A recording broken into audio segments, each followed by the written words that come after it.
Donc bonjour à tous. Nous allons aujourd'hui parler ensemble de biosécurité, des clés simples pour maîtriser les principes de base chez soi. C'est une présentation en webconférence qui vous est proposée par l'IFCE, le RESP. Donc ma mission aujourd'hui, elle est simple, elle est de vous donner en 20 minutes les clés essentielles des principes de biosécurité pour vous aider chez vous dans la conduite de vos exploitations, que ce soit des élevages, des centres équestres, des écuries, tout ce qui peut donc avoir attrait à votre activité, que vous ayez à partir de 3 chevaux jusqu'à plus de 100 chevaux. Donc, voici le sommaire de cette présentation. On va évidemment définir ce que c'est ensemble que la biosécurité. On va voir quelques chiffres clés, quelques éléments de contexte aussi, puisqu'en ce moment, il y en a beaucoup dans l'actualité, non équine. On va ensuite voir quelques mécanismes simples pour vous aider à avoir une gymnastique de biosécurité tout seul. Et puis, à la fin, on verra des cas pratiques qui, je pense, sont des cas que chacun d'entre nous avec lesquels chacun d'entre nous a pu être confronté. Alors, ne perdons pas de temps, nous allons tout de suite sur quelques éléments visuels qui vont introduire un peu ce concept de base. Alors, voilà ce qu'on a pu voir dans d'autres filières. Il faut savoir que la biosécurité, c'est vraiment un concept très acquis dans d'autres filières, comme la filière aviaire, qui a connu la grippe aviaire, la filière bovine, avec la vache folle, la filière ovine aussi, avec la fièvre afteuse. Et donc, ces principes de biosécurité, ils sont très connus d'autres filières agricoles. Alors, éléments de contexte vraiment d'actualité, tout ce que l'on peut voir en humaine sur le coronavirus. Actuellement, on en entend énormément parler et en fait, derrière ce qui se cache dans toutes les mesures de base de prévention de la maladie pour éviter que toutes les populations soient contaminées, eh bien, c'est la biosécurité.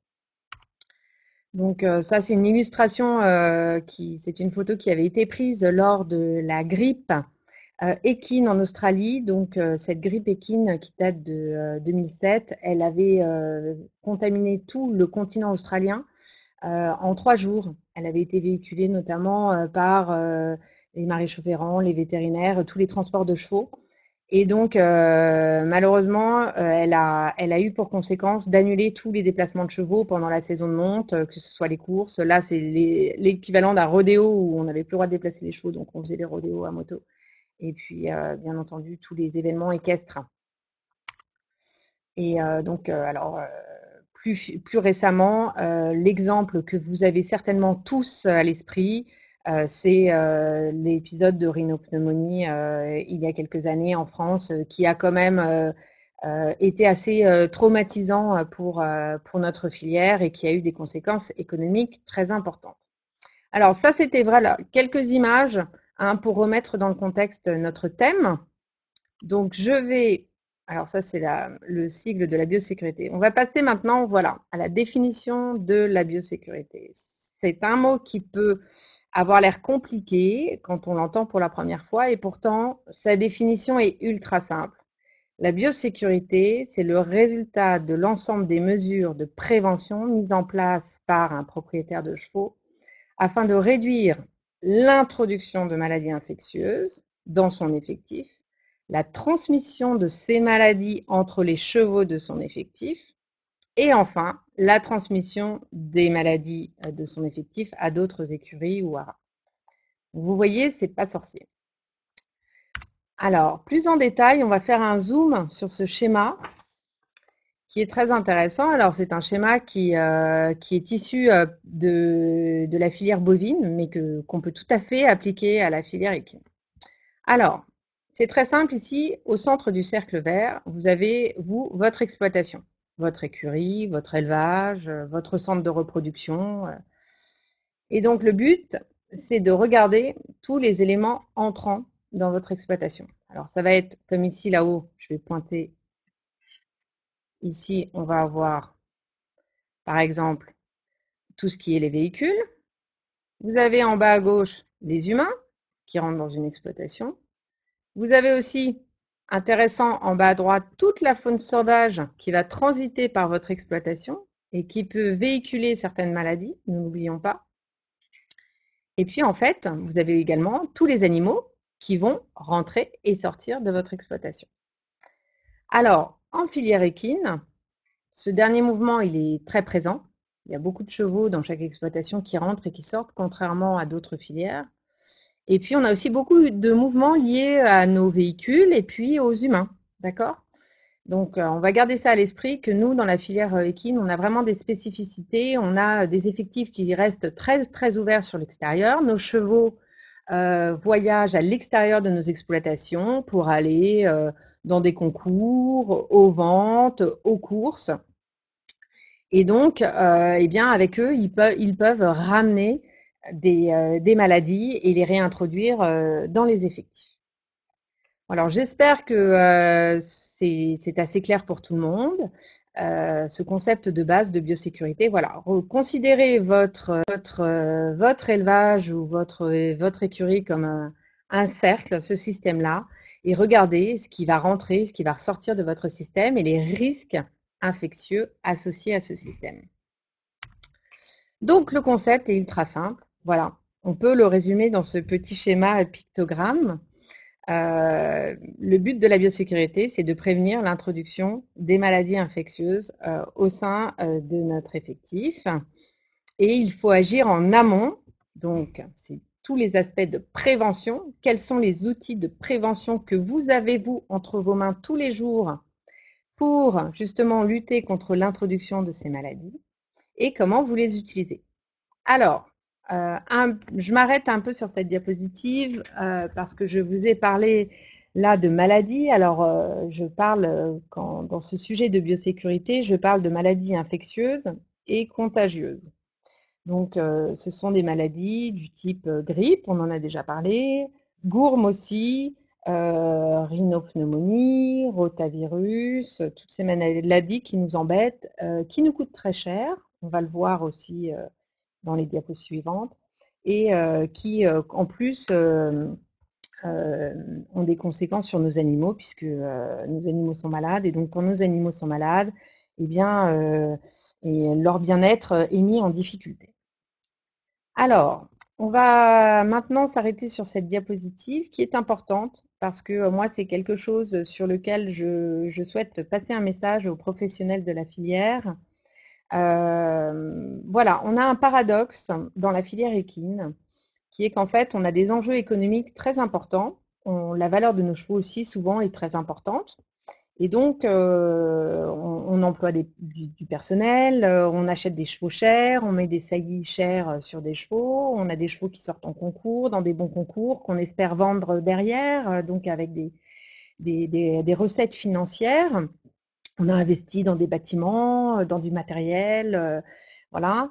Et de l'autre côté, finalement, le budget qu'on alloue à la prévention des maladies infectieuses qui peuvent être un vrai frein à notre activité économique est assez faible.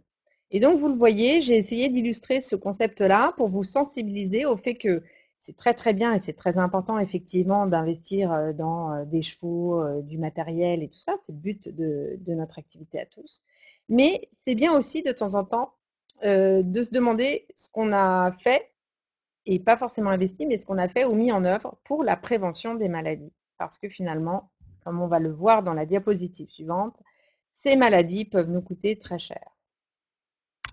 Alors, on s'arrête un petit peu sur quelques chiffres, mais qui doivent être importants. Vous les retrouverez pour ceux qui téléchargeront la présentation ensuite. On a des données chiffrées, notamment l'IFCE nous avait fourni lors d'une étude un coût approximatif pour une structure qui avait 2 cas neurologiques de rhinopneumonie. Donc la perte de chiffre d'affaires était évaluée à 65 000 euros. Donc comme vous le voyez, on ne parle jamais de centaines d'euros lorsqu'on a des chevaux ou un foyer de maladies infectieuses dans son exploitation, mais on parle plutôt de milliers, voire de dizaines de milliers d'euros. Et quand on pense, par exemple, notamment au rotavirus, pour ceux qui sont éleveurs parmi vous, avoir un petit poulain en soins intensifs à la clinique, ça peut coûter jusqu'à 600 € par jour. Donc, ces pertes financières, elles sont pas nulles. Et moi, ce que je vais essayer de vous expliquer derrière, c'est comment vous pouvez agir en prévention pour justement limiter ces pertes. Donc, un petit point avant de continuer plus loin aussi, il est important que je vous explique que la biosécurité, ça ne remplace pas tout.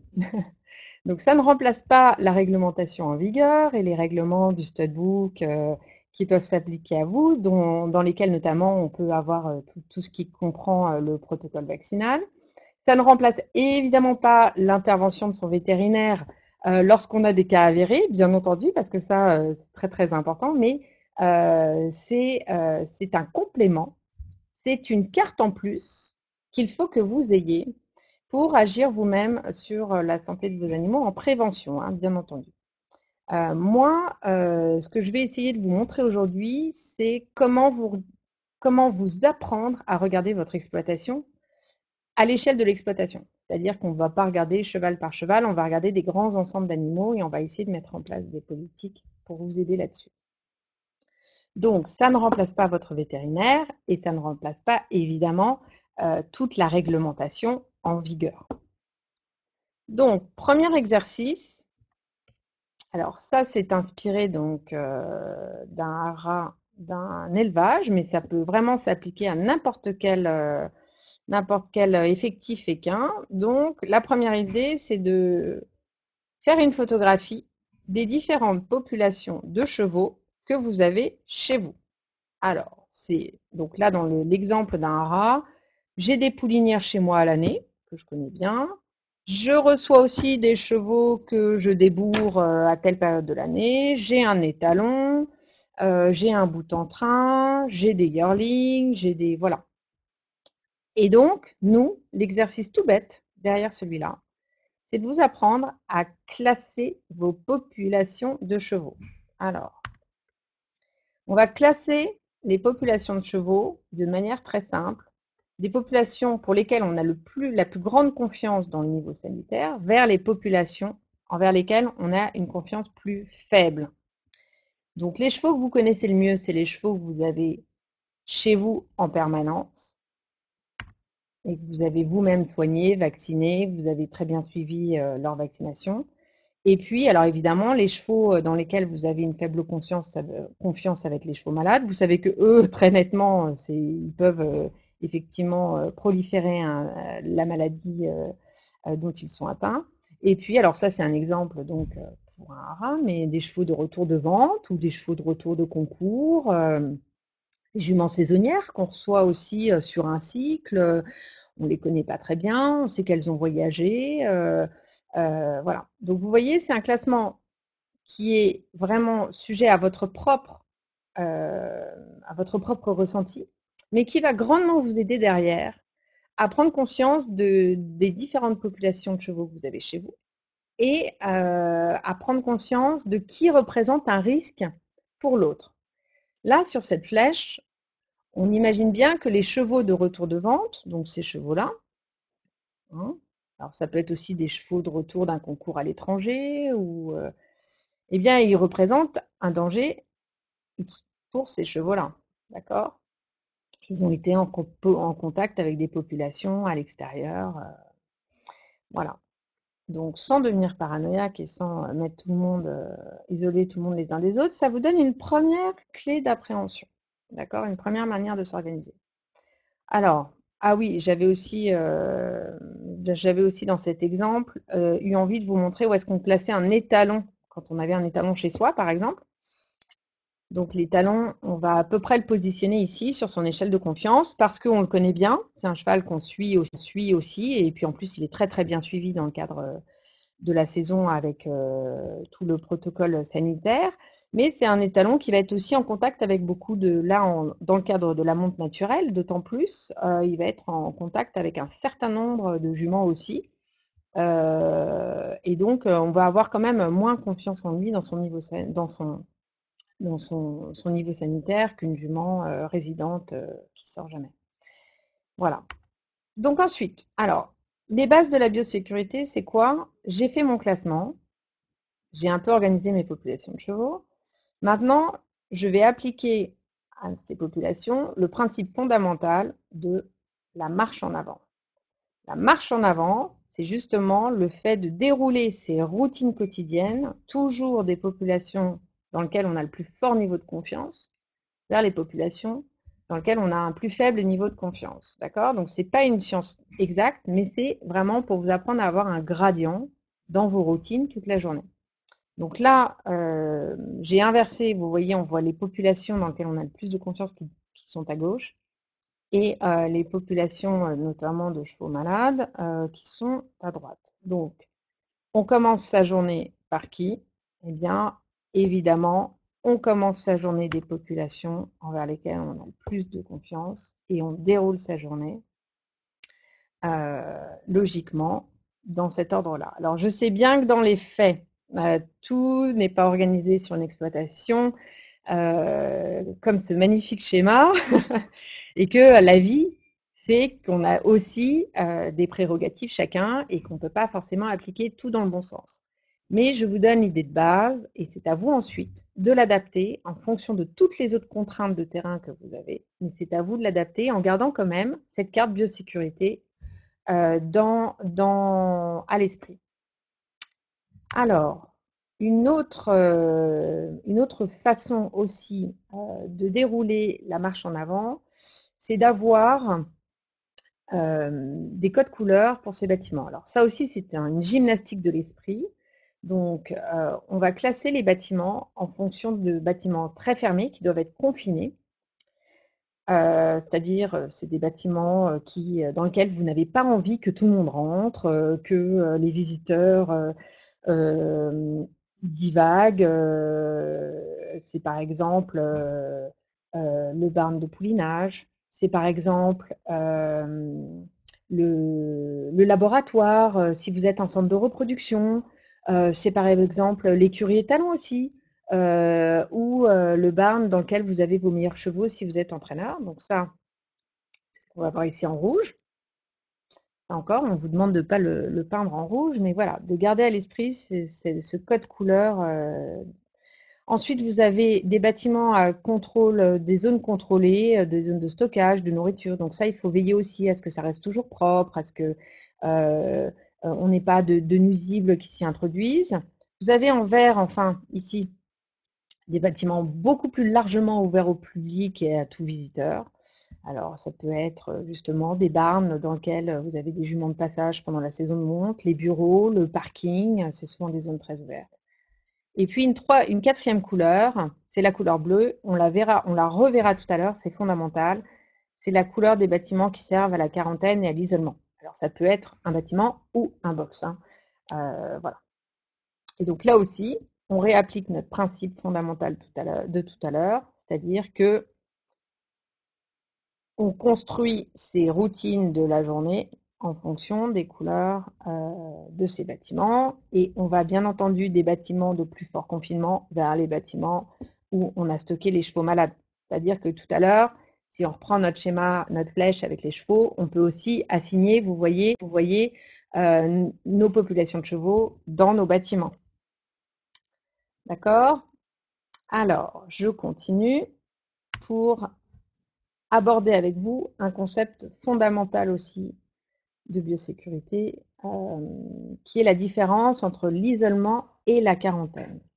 Alors malheureusement, ces deux principes sont souvent assez mal maîtrisés chez les professionnels de la filière et pourtant ils sont fondamentaux dans le sens où on sait que lors de l'identification d'un animal suspicieux, un cheval qui a de la température, qui tousse, qui n'est pas bien, qui n'a pas son comportement normal, eh bien les 24 premières heures sont capitales pour définir si seulement cet animal ou les deux animaux qui vont être autour de lui vont être contaminés ou pas par une maladie infectieuse ou l'ensemble de l'effectif.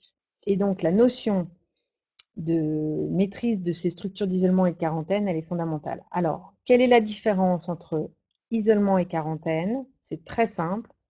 La quarantaine, c'est un box ou un bâtiment dont on se sert pour mettre sous surveillance un animal que l'on rentre dans son effectif pendant un temps donné. Donc ça, c'est à voir avec son vétérinaire. Le temps de faire les prélèvements, le temps effectivement de suivre le cheval. Alors là, on recommande aussi la prise de température. Donc c'est vraiment à l'introduction de l'animal que l'on parle de quarantaine et c'est une zone de surveillance de l'animal. L'isolement, c'est complètement différent. L'isolement, c'est l'endroit où on va placer un animal que l'on suspecte d'être infecté par une maladie contagieuse. Donc là, c'est un animal qui était dans notre effectif, ou qui était en quarantaine d'ailleurs, et cet animal, eh bien, il a de la température, il a du jetage moucheux, il est abattu, il n'a pas son comportement normal. Eh bien, je soupçonne une maladie où il a un abcès, tout de suite, je l'isole immédiatement et j'appelle mon vétérinaire bien évidemment, mais je mets en place un isolement avec toutes les règles de l'isolement pour le mettre à l'écart des autres animaux. Alors, si vous suivez en ce moment l'actualité de l'espèce humaine avec ce qui se passe dans le coronavirus, eh bien, vous avez des très bons protocoles qui sont mis en place, notamment au niveau de l'isolement. Donc, les règles d'or de l'isolement, ça c'est fondamental parce que malheureusement sur le terrain, je vois souvent que ces règles-là ne s'appliquent pas. L'isolement, c'est un endroit vide. Moi, souvent, je demande à voir le box d'isolement quand je suis sur le terrain et on me montre un cheval dans un box. Alors, je demande si le cheval est malade ou suspicieux et on me répond non, non, mais donc c'est absolument un endroit vide.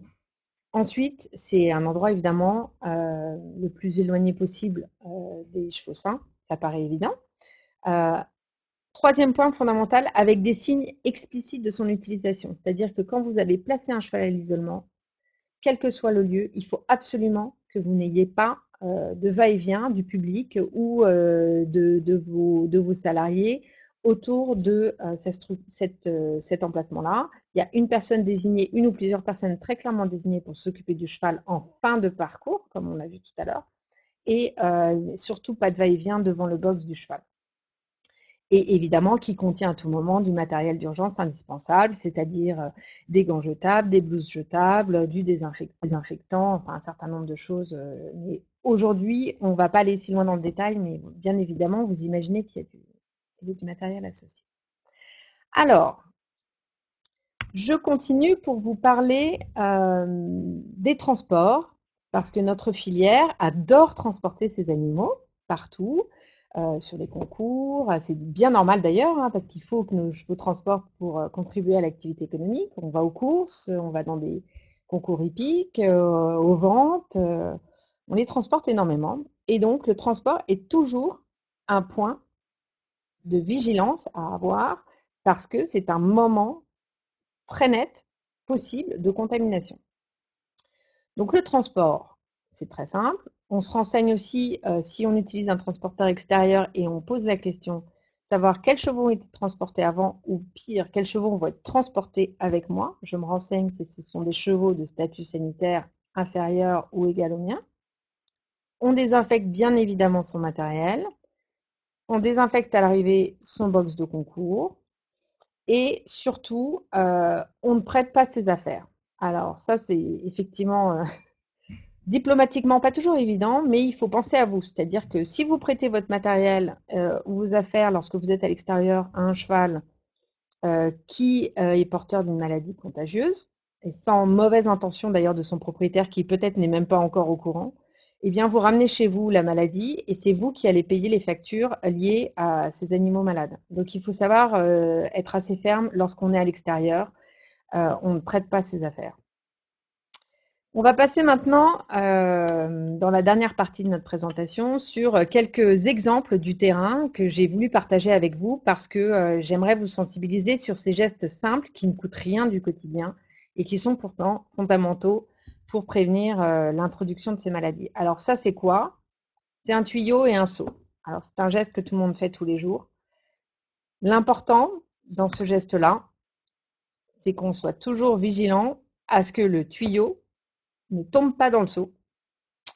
Parce que si le premier seau que vous remplissez le matin appartient à un cheval qui est malade, je pense par exemple à la gourme, eh bien, très bêtement, par le biais du bout de votre tuyau, vous pouvez transporter la maladie d'un seau à l'autre. D'accord? Petits gestes du quotidien qui sont gratuits. Deuxième diapositive, alors on va s'intéresser à nos amis des animaux de compagnie et autres en tout genre. Alors voilà, là-dessus, ce que je voudrais vous dire, c'est que je ne vais pas vous empêcher d'avoir des chiens, mais ce que je veux, c'est que il faut que vous sachiez que ces animaux, ils peuvent potentiellement devenir des vecteurs, d'accord? Et vous, si vous prenez du temps et de l'énergie à respecter la marche en avant qu'on vous a expliqué tout à l'heure, bah, sachez que votre chien, lui, la respectera jamais. Donc, l'idée, ça n'est pas d'interdire les chiens, mais c'est d'être vigilant. Et encore une fois, par exemple, au niveau minimum, on peut se dire que quand on a un cheval à l'isolement, eh ben, on se débrouille pour qu'il n'ait pas de contact non plus avec les autres animaux de l'exploitation. Voilà, on met en place ses propres barrières, mais ça, c'est vraiment des choses importantes. Votre chien et la truffe de votre chien ne respectent pas la biosécurité. Alors ça, bon, c'est un petit schéma et c'est peut-être un peu petit, mais voilà, c'est très clairement quelqu'un qui nettoie une cour et le crottin va dans le stock de paille et de foin. Donc ça, évidemment, vous conviendrez tous que c'est un geste un petit peu préjudiciable. Alors, ça, c'est aussi une photo intéressante que j'aime bien montrer parce que on est tous utilisateurs de cet outil formidable qu'est la soufflette et qui nous permet de gagner beaucoup de temps. Alors la soufflette, c'est un formidable aussi, un formidable outil de répartition de bactéries et de virus dans un haras, mais je comprends qu'il faille l'utiliser pour plein d'autres raisons. Donc, à défaut de pouvoir trouver un meilleur engin que ça, ce que je vous recommande, vous voyez, entre ces deux schémas, c'est d'appliquer, eh bien, pardon, c'est d'appliquer le schéma de gauche. Hein. Quand on passe la soufflette, on s'assure que les chevaux ne sont pas dans l'écurie, au mieux. Et en tout cas, on essaie de la passer porte fermée. Voilà, ça fait déjà un obstacle mécanique supplémentaire qui fait qu'on ne diffuse pas à travers toute l'écurie les bactéries qu'on a ramassées au point A à l'entrée de l'écurie jusqu'au point D à la sortie. Alors ça aussi, souvent entendu de la part du manager, on ne commence pas par la quarantaine hein, pour ensuite soigner les juments suités. On respecte dans ces routines, bien évidemment, la marche en avant. Alors, on arrive dans la dernière partie de cette présentation. Donc, l'important aussi, c'est ce qu'on a voulu mettre en avant avec le reste, c'est de vous dire que vous pouvez devenir acteur de la biosécurité et aussi, au-delà de votre exploitation, vous pouvez devenir acteur de la biosécurité, notamment en devenant très proactif via le reste et en continuant à vous former aux bonnes pratiques sanitaires, en communiquant, en étant en rapport avec votre vétérinaire pour déclarer aussi lorsque vous-même eh bien, il y a un cas de maladie infectieuse dans votre effectif, eh bien, il faut penser aux autres et se dire que plus on déclare, plus les autres ont l'information, comme on est content de l'avoir quand on est dans une zone où on a plusieurs, on a l'information aussi. Un petit point sur toutes les missions du RESP, hein, donc nous, on est bien content quand on a l'information aussi. Un petit point sur toutes les missions du RESP, hein, donc qui est le réseau d'épidémiosurveillance des pathologies équines. Donc, son rôle, bien sûr, surveiller les maladies équines via un réseau national de sentinelles. Bien entendu, lorsque l'information remonte au RESP, le rôle, c'est de la rediffuser vers les professionnels pour redonner cette information précieuse à nous tous pour que notre vigilance soit mise en exergue et que nous soyons plus vigilants, notamment si on prévoit un transport ou si on reçoit des juments chez soi qui viennent d'une région où on sait qu'il y a potentiellement un foyer. Donc, mettre en place des cellules de crise, ça c'est fondamental aussi. On l'a vu dans le cadre de la rhinopneumonie, ça s'est avéré effectivement un outil très précieux. Collaborer avec la profession vétérinaire pour la remontée d'informations et soutenir évidemment la recherche sur les maladies équines qui nous coûtent très cher, nous professionnels. Et puis, bien évidemment, former à la gestion du risque sanitaire et aux maladies. Alors, tout cela, eh bien, on le retrouve dans des outils très pratiques aussi mis en place par le RESP. Donc, des rencontres, des conférences. Vous avez aussi ici, alors je vous invite à contacter Claire au RESP parce que vous avez ici un outil très pratique que j'ai par exemple chez moi qui est un poster sur les plantes à risque pour les équidés. C'est très bien fait, c'est très ludique. Donc, il y a ces webconférences et plein d'outils mis en place pour vraiment mieux connaître ces maladies. Et puis, il y a les fiches maladies aussi. Alors ça, c'est très important pour vous, c'est-à-dire reconnaître les premiers signes avant-coureurs d'une maladie contagieuse. Pour vous, vous sensibilisez très tôt, donc isoler très tôt un animal suspicieux, ça c'est fondamental. Bien connaître ces maladies, c'est aussi mieux les gérer avec votre vétérinaire, mais vous aussi, il faut vous former à mieux connaître ces maladies, leurs évolutions, le mode de transmission d'une maladie, c'est fondamental.